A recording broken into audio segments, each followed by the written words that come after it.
Pensée de l'actualité des 7 derniers jours. Suivez sur AfroWeb TV l'actualité politique, économique et sociale. Bref, dans toute son entièreté sur www.afrowebtv.com. Veuillez vous abonner à notre chaîne AfroWeb TV sur YouTube et Facebook pour ne rien rater sur l'essentiel de l'actualité de la semaine. AfroWeb TV, au service de la communauté africaine à la diaspora. AfroWeb TV, c'est l'Afrique qui gagne.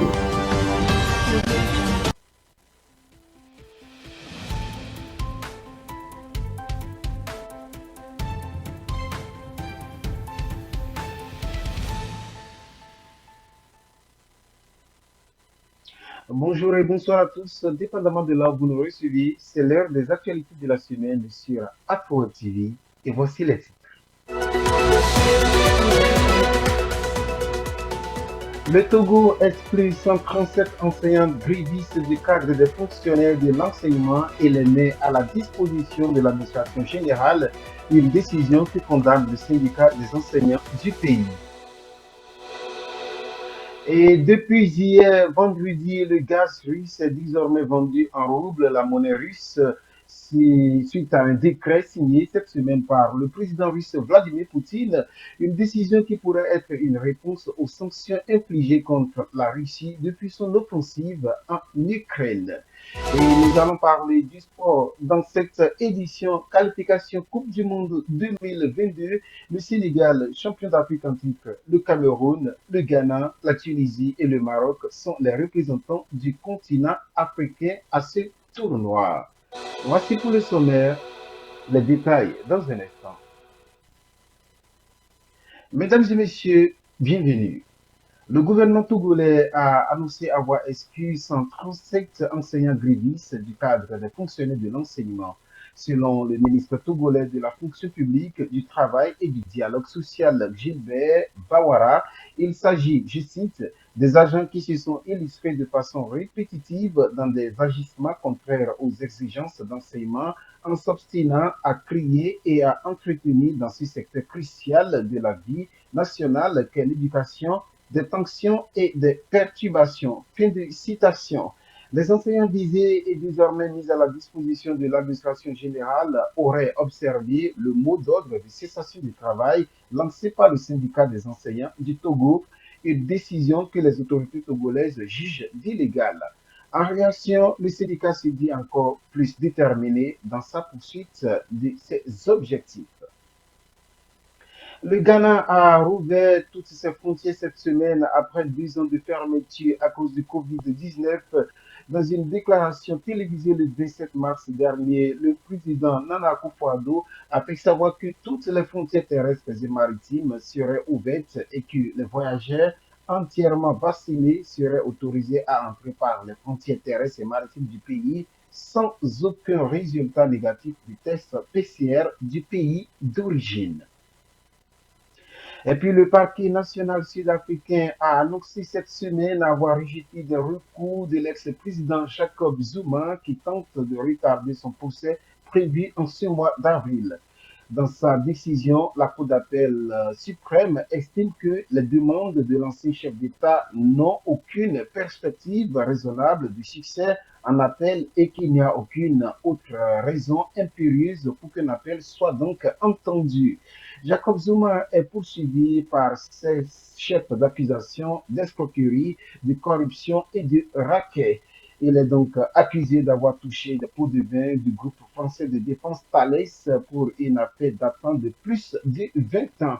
Son procès avait débuté en mai 2021 après de nombreux reports et retards liés à la multiplication des recours de la défense. Et aussi, la Cour suprême kenyane a invalidé plutôt le processus de révision constitutionnelle lancé par le président Kenyatta il y a plusieurs années. Ce projet de révision visait à modifier le régime présidentiel en introduisant un poste de Premier ministre, 2 postes de Premier ministre adjoint, un poste de chef de l'opposition, mais aussi d'augmenter le nombre de sièges au Parlement. Il faut noter que pour 6 des 7 juges de la plus haute juridiction du pays, le président Uhuru Kenyatta ne pouvait pas initier cette réforme selon la procédure de l'initiative populaire car elle est réservée seulement aux citoyens. Et puis allons directement au Nigeria où pas moins de 10 personnes ont trouvé la mort après que des hommes armés ont attaqué un train très fréquenté entre la capitale nigérienne Abuja et la ville de Kaduna située au nord du pays. Un nombre inconnu de passagers ont été enlevés du train qui transportait 970 passagers selon des témoins et considéré comme le moyen le plus sûr de se déplacer entre les villes. L'autoroute Abuja-Kaduna est l'une des routes les plus dangereuses du pays car des ravisseurs sont connus pour avoir tendu des embuscades à des véhicules à plusieurs endroits le long de l'autoroute. Le président Mamadou Buhari, lui, qui a annoncé avoir fait de sa priorité la sécurité et les infrastructures, est en phase du dernier mois de son 10e mandat à la tête du Nigeria. Hors du continent africain, le président russe Vladimir Poutine a signé cette semaine un décret qui stipule la vente du gaz russe en rouble, la monnaie russe. La décision du Kremlin est une réponse aux sanctions infligées contre la Russie par les États-Unis, le Royaume-Uni et l'Union européenne. En représailles à l'offensive russe en Ukraine, les Occidentaux avaient décidé de geler les quelques 300 milliards de dollars de réserves en devises dont la Russie disposait à l'étranger. Les grandes puissances économiques d'Europe, dont l'Allemagne et l'Italie, dépendent fortement du gaz russe pour répondre à leurs besoins énergétiques. Et dans leur réaction, l'Allemagne et le Royaume-Uni ont condamné la décision russe qu'ils refusent d'examiner. Et il faut noter que depuis le début de l'offensive russe en Ukraine, l'Union européenne cherche à se défaire de sa dépendance au gaz russe qui lui est crucial. Le produit russe représente environ 40% des importations de gaz naturel de l'Union européenne. Et les 27 pays de l'Union européenne veulent désormais des achats plutôt en commun de gaz et les États-Unis ont promis augmenter la livraison de gaz naturel liquéfié à l'Europe. Nous entamons à présent la page sportive.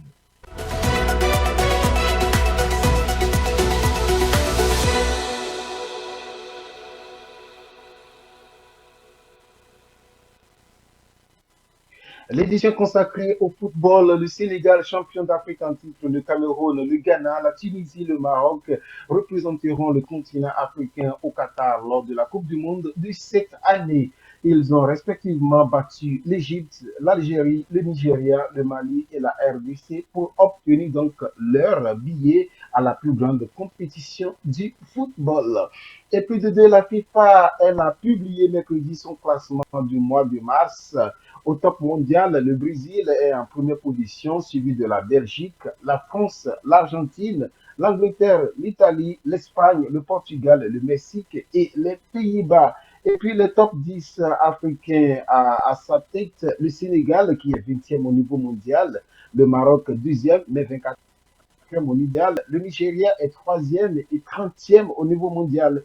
L'Égypte 4e, la Tunisie 5e, le Cameroun 6e, l'Algérie 7e, le Mali 8e, la Côte d'Ivoire 9e et enfin c'est le Burkina Faso qui occupe la 10e position dans ce classement.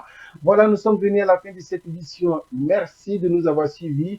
Nos prochaines informations vous reviennent samedi prochain, mais toutefois vous pouvez vous connecter plutôt sur YouTube et Facebook à Power TV. Vous souhaitez également consulter le www.afrotv.com pour plus d'informations. Passez un bon week-end à l'écoute de nos programmes.